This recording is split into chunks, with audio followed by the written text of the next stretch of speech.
Acredita-se que a ave tenha chegado ao Brasil em 1503, com Gonçalo Coelho, que atracou no Rio de Janeiro. Ele trouxe ao país diversas matrizes de aves. Essas aves eram mestiças, produto de cruzamento ao longo dos séculos, e eram as mesmas que povoavam os quintais das casas brasileiras. A carne de qualquer animal nessa época no Brasil era cara e escassa. O estado de Minas Gerais, no final do século XIX, era o maior produtor de ave do país, abastecendo boa parte do território nacional. Os aviários, fundados por criadores de raça pura, eram chamados Basecó, e os estudos conduzidos no Rio de Janeiro em 1895 pela Leste Basecour podem ser citados como um verdadeiro grande impulso registrado na agricultura nacional.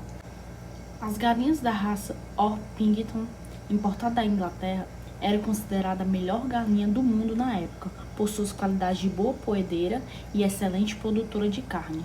Essa ave se difundiu no país, contribuindo com suas excelentes qualidades para o melhoramento dos plantéis então existentes.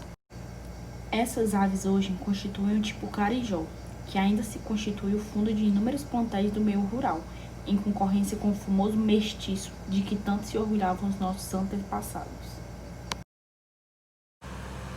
A década de 30 marcou a avicultura mundial. Foram realizadas as primeiras experiências de sexagem de pintos pela cor, descoberta do valor nutritivo dos alimentos e sua ação no organismo do animal. Descoberto também um novo método de criação, utilizando baterias que substituía a falta de exercícios e sol com vitaminas adicionadas à ração, proporcionando aquecimento adequado às aves. O Brasil importou baterias aos Estados Unidos, que obteve índices positivos. Em 1913, foi fundada em São Paulo a Sociedade Brasileira de Avicultura, criada com o objetivo de estreitar relações entre amadores e criadores de aves. A partir daí, a avicultura foi se desenvolvendo cada vez mais no Brasil. Nos anos 40, houve a modernização da produção com novos métodos de manejo. Já na Segunda Guerra Mundial, houve a estimulação da produção interna de alimentos. Em 1950 e 60, a agricultura ganhou mais impulso com o novo ciclo de técnicas modernas, também se ampliando os cuidados básicos com o humano e o animal. Já a importação para os Estados Unidos aprimou o plantel agrícola brasileiro e consolidou o caráter industrial dessa atividade no país. E na década de 60, acabaram-se as inúmeras raças de dupla finalidade, obrigando o avicultor a trabalhar com apenas dois tipos de ave, as aves de corte e as aves de postura. As aves são animais ovivíparos, ou seja, isso quer dizer que o seu desenvolvimento embrionário ocorre dentro de um ovo. Logo, traz uma característica do subfilo dessa espécie, que é o vertebrata, além do filo cordata. As aves elas possuem uma origem na era Mesozoica e, além disso, possuem cerca de 148 famílias de espécies, além de diversas ordens. Uma das principais características das aves são a sua capacidade de voar, algo que a maioria consegue. O voo não é apenas uma estratégia de deslocamento, mas também conseguir novas formas de alimentos e aumentar o campo visual. As aves contam com uma pele queratinizada que servem para regular a temperatura do corpo e auxiliar no plano de voo. Outra característica interessante das aves é que elas não possuem dentes, mas cada espécie possui um bico que é adaptado ao tipo de alimentação. Na boca segue-se a faringe e o mesófago, e é encontrada uma bolsa chamada papo. Nele o alimento vai sendo amolecido para depois ir para o estômago químico, que solta enzimas para que inicie o processo de digestão. Seu tubo digestivo termina na cloaca, que além de ser um órgão digestivo, é também um órgão reprodutor. Em aves voadoras, os seus ossos são leves, para que haja uma diminuição no peso, facilitando o voo. Nas aves, o aparelho circulatório é do tipo fechado, duplo e completo. A separação completa entre sangue venoso e arterial. Além disso, o coração possui 4 câmaras. O sistema circulatório permite a conservação da temperatura da ave. A implementação de programas de melhoramento genético de aves se tornou imprescindível no Brasil, pois a avicultura é uma enorme fonte de renda e o brasileiro dependia da genética externa. Portanto, era necessário o desenvolvimento de aves melhoradas e comercialmente competitivas. Os conseguidos devido ao melhoramento genético se caracterizam na redução da idade ao abate, melhora na conversão alimentar, aumento do peso de abate, do rendimento de carcaças e de cortes nobres, entre outros, trazendo como resultado a redução dos custos de produção. Os primeiros trabalhos de melhoramento genético de aves no Brasil tiveram início no antigo Instituto de Pesquisa e Experimentação Agropecuária do Centro-Sul, no Rio de Janeiro, no começo dos anos 60. O seu objetivo era o desenvolvimento de linhagens comerciais de aves para corte e postura, visando reduzir a dependência externa da importação de material genético básico.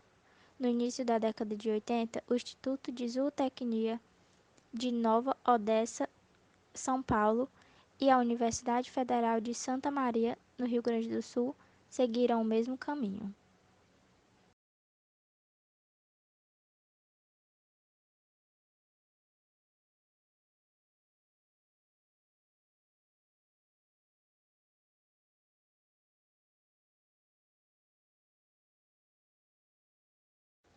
O programa Embrapa teve desenvolvimento de programa de melhoramento completo.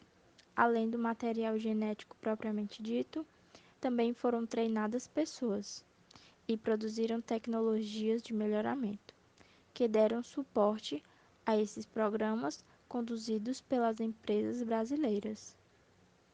Em 1982, com a formação das populações base de aves para corte, por meio de cruzamentos dialélicos, que se caracteriza em sendo todos os possíveis cruzamentos dentro de um determinado grupo de genótipos, envolveu linhagens comerciais, com o objetivo de gerar um produto comercial que pudesse atender à demanda de cada cadeia de frango de corte, sob qualquer eventualidade que pudesse ocorrer no processo de importação de pacotes tecnológicos, que teve como principal finalidade melhorar a eficiência produtiva e favorecer a exportação de carne de frango. A partir desse trabalho, foram geradas as linhas macho LL e fêmea PP, que cruzadas eram responsáveis pela produção do frango de corte, denominado na época de Embrapa. Em 1985, foi incorporada ao programa Embrapa as linhas White Leghorn para postura de ovos brancos, as linhas Rhode Island Red de postura de ovos castanhos, a linha Plymouth Rock branca de postura de ovos castanhos com 296 gene silver para sexagem pela cor da plumagem do pinto, além das linhas de corte Plymouth Rock branca. Os métodos de seleção utilizados foram seleção massal, caracterizada como população original é avaliada e um número de animais é selecionado com base no fenótipo, combinada com a seleção por níveis independentes de descarte, que se caracteriza como os indivíduos são eliminados caso não atinjam as metas estabelecidas para todas as características que estão sendo trabalhadas ou selecionadas. Por este motivo, os animais superiores em algumas características poderão ser eliminados. Em 2000, foram incluídas metodologias de seleção para eficiência alimentar e rendimento de peito nas linhas puras de corte, bem como para a erradicação e caracterização molecular do vírus da leucose J e investigação da transmissão vertical do vírus da anemia em linhas puras. Nas linhas de corte, as características selecionadas com mais ênfase foram nas linhas fêmeas: peso aos 42 dias de idade, conversão alimentar dos 35 aos 42 dias, tamanho e conformação do peito e produção de ovos até 56 semanas de idade. Nas linhas macho, peso aos 42 dias de idade, conversão alimentar dos 35 aos 42 dias, tamanho e conformação do peito e empenamento. Os métodos de seleção utilizados para o melhoramento das linhas puras de postura foram índices de seleção para ganhos desejados, combinados com seleção por níveis independentes de descarte. Utilizou-se também seleção recorrente recíproca. Apenas nas linhas de postura foi estimulado o valor genético do indivíduo pelo modelo animal. Nas linhas macho, foi priorizada a característica produção de ovos. Nas linhas fêmea, peso e característica do ovo. Em todas as linhas de postura, houve seleção para a idade à maturidade sexual, fertilidade, eclodibilidade, menor peso da ave ao início e ao final da postura, para maior peso inicial do ovo. Como resultado dos projetos de pesquisa em melhoramento genético, a Embrapa desenvolveu 5 pacotes genéticos destinados ao mercado brasileiro. Embrapa 01, composto por 2 linhas puras da ave raça White Leghorn. Embrapa 021, frango de corte industrial que era um híbrido. Embrapa 031 era composto por 3 linhas puras de aves, 2 da raça Rhode Island e 1 da raça Plymouth Rock Branca.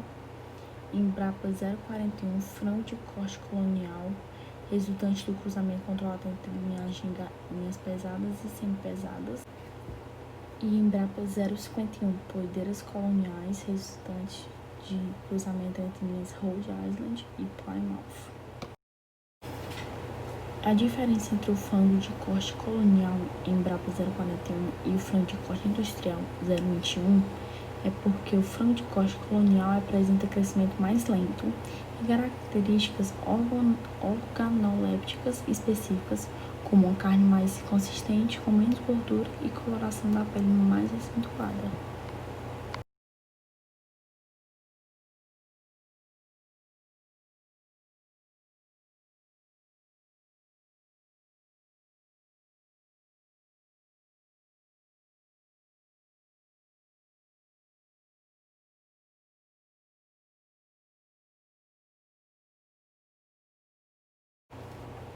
Mas afinal, quais são as características que podem ser selecionadas em diferentes tipos de ave? Nas aves de cortes, é a velocidade do crescimento, peso, plumagem, formação da carcaça, baixo teor de gordura.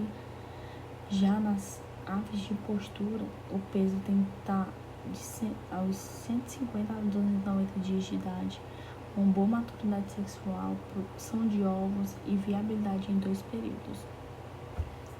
E nas reprodutoras é a eclodibilidade, a fertilidade dos machos, o resultado da incubação, a porcentagem de pintos mortos, a porcentagem de pintos mortos na casca, porcentagem de pintos molhados, porcentagem de pintos com o umbigo mal cicatrizado e porcentagem de pintos com defeito anatômico, exemplo, umbigo torto.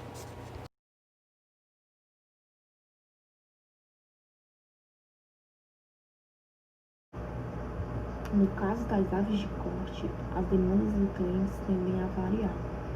Os objetivos de melhoramento de frango de corte e da linha de postura estarão centrados na melhoria genética contida nas características, tanto do frango como do ovo. Os critérios de seleção serão definidos com base em consultas aos clientes sobre as exigências do mercado, entendimento do negócio avícola, desempenho do produto e as novas oportunidades de mercado. Para se ter frangos com alto potencial de ganho de peso, de conversão alimentar e rendimento da marcação, foram feitos cruzamentos entre raças, linhas, bisavós, avós e matrizes. E como melhorar esse desafio que cada vez está crescente?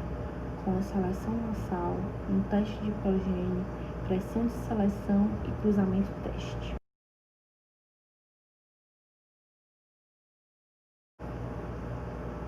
futuro da avicultura comercial no cenário de retirada de antimicrobianos como melhoradores de desempenho está na necessidade da redução do uso de antimicrobianos, ancorada na emergência de bactérias resistentes que desafiam os tratamentos de doenças.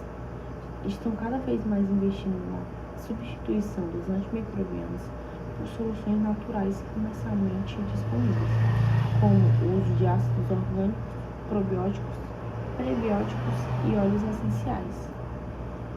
Vinícius Duarte, médico veterinário, disse: os investimentos estão sendo concentrados nos testes e pesquisas de produtos alternativos, como potencial substituto aos antimicrobianos e nas melhorias das condições de biosseguridade e boas práticas de produção em geral, envolvendo todos os elos da cadeia reprodutiva, desde a cria até o conforto das aves nos aviários de frango.